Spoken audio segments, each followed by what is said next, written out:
Hello everyone, my name is Nadia Hajo, and today I will be discussing the Music Manuscripts Online Digital Library, a digital collection operated by the Morgan Library in New York City.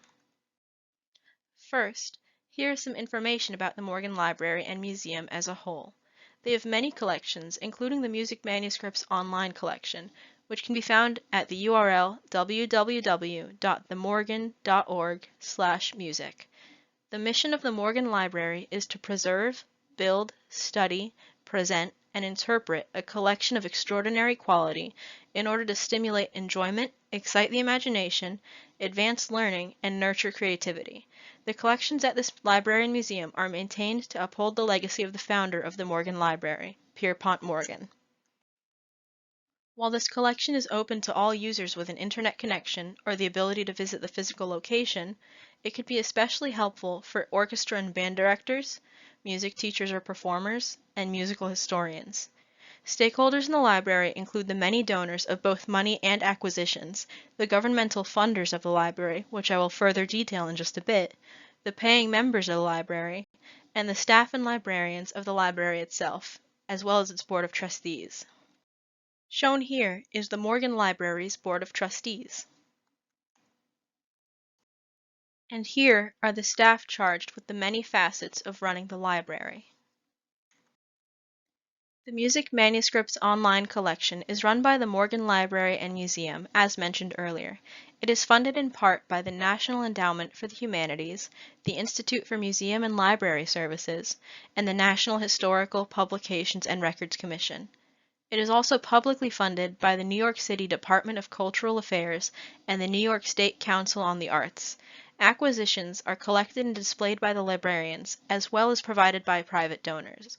Some of the earliest acquisitions were bought by Pierpont Morgan himself. This collection gives users access to over 700 music manuscripts that have been digitized and can be viewed in the reading room at Morgan Library as well, as can be seen on the landing page for the online manuscript collection.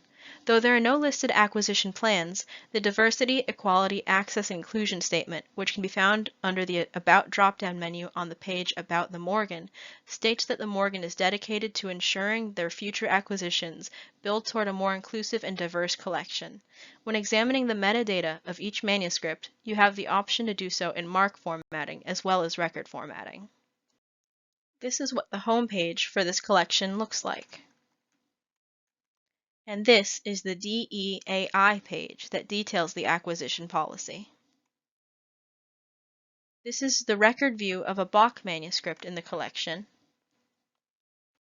And here's that same Bach manuscript in the MARC view.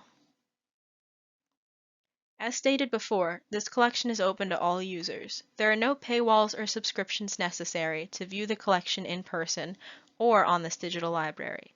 It contains a basic search function, and you can search by composer, piece title, type of document, or what musical collection the piece belongs to.